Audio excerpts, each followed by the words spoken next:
As far as capers go, this one is a doozy with lots of unexpected twists. A bold and mind-boggling escape from prison by a notorious gangland figure in Canada, cut free by two accomplices dressed as a work crew, and fleeing to parts unknown just as a jury was about to finish hearing the murder case against him. He didn't only leave his lawyer, judge, and jury in the lurch. Also waiting in court in vain for him to arrive was his co-accused, a notorious member of the Hells Angels motorcycle club. The mob reporter here with news of the shocking prison break of Rabih Alkhalil, who was just 35 years old, but in that time he's earned enough ink, both from newspapers and police blotters, for a dozen men twice his age. Let me tell you about it. First, the prison break. The escape is hard to fathom. By that I mean it's hard to imagine how it actually worked. But worked it did, like a charm. On July 21st, 2022, two men dressed as contractors arrived at the North Fraser Pretrial Centre in Port Coquitlam. That's a 30-minute drive from Vancouver, on Canada's west coast.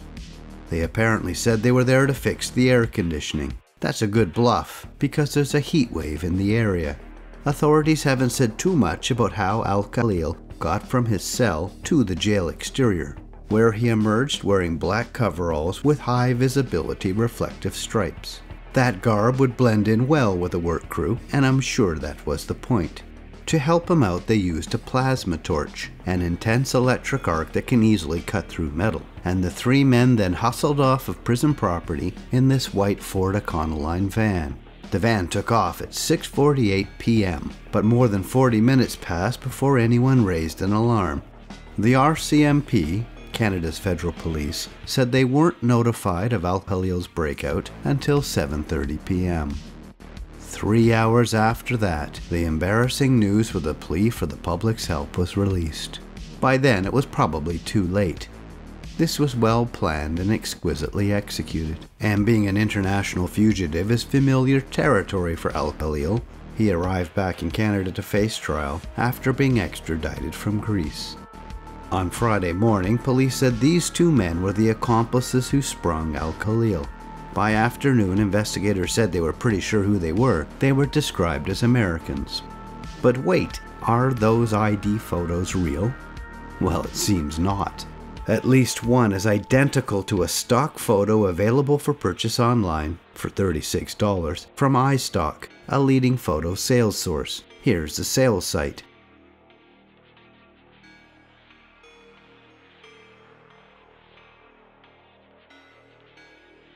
So, breaking news, police are looking for a serious 30-something man posing looking at the camera. Or maybe they're looking for Henry Ward from Australia, who graciously provided a glowing online testimonial for this fast-track loan company, using the same stock photo. By Saturday night, the RCMP got back to me, confirming both photos used on the ID of the two accomplices were indeed fakes. While they bore a close resemblance to the men they were looking for, these photos are not actually them. Nevertheless, police were issuing a Canada-wide arrest warrant and seeking an Interpol Red Notice for all of them. Said police, quote, "It appears that there is a strong international connection that crosses Canada, the United States, Europe, and Asia. For Alkhalil, there would be nothing less. If there was anyone in that jail who deserved special attention, it was Alkhalil."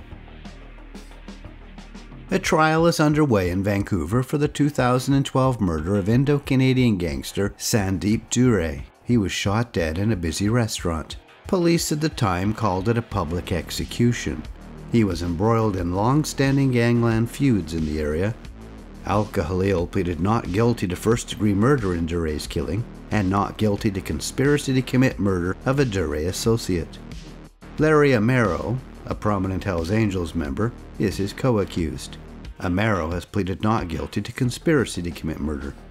Their trial has been underway for a year now, and was set to resume Friday with closing arguments. Instead of Alkhalil and Amaro appearing in the prisoner's dock, there was only Amaro. My Vancouver colleague Kim Boland was in the courtroom when the judge broke this touchy news to the jury. Quote, By now, some or all of you will have heard that Mr. Alkhalil has absconded, the judge said, according to Kim. The trial will continue in the absence of Mr. Alkhalil.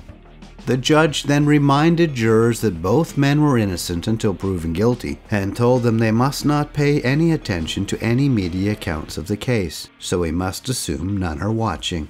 Jurors, however, have already heard that the shooting of Duhre allegedly stemmed from another gangland murder the year before, that of notorious gangster Jonathan Bacon, one of the so-called Bacon brothers.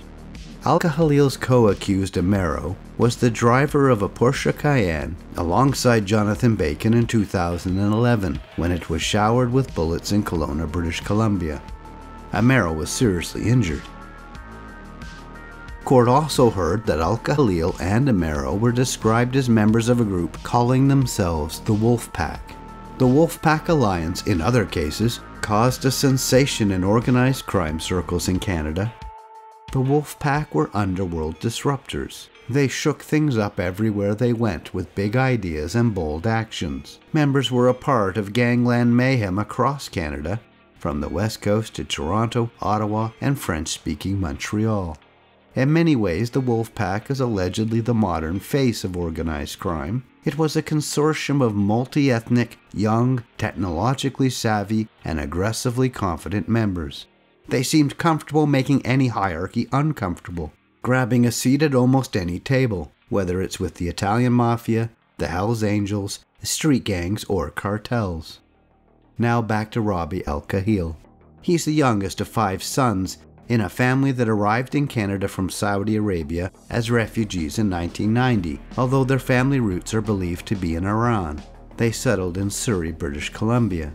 After 2 of his older brothers were killed in gangland violence, the Alkhalil family moved east, settling in Ottawa and Montreal. We can talk more of them after the trial. Meantime, the court case plans to move ahead, and police are increasingly desperate. Police say he is dangerous and believe he may be trying to flee overseas. Alkhalil is very dangerous, and we are asking people not to approach and to call 911 immediately. Government officials, meanwhile, are promising an investigation into how such a figure was able to walk away under the noses of the guards. On a previous escape from the same institution, it was corruption that made it happen. A jail guard was promised $50,000 to escort a prisoner, dressed like a janitor, through the jail and out the front doors to freedom in 2007.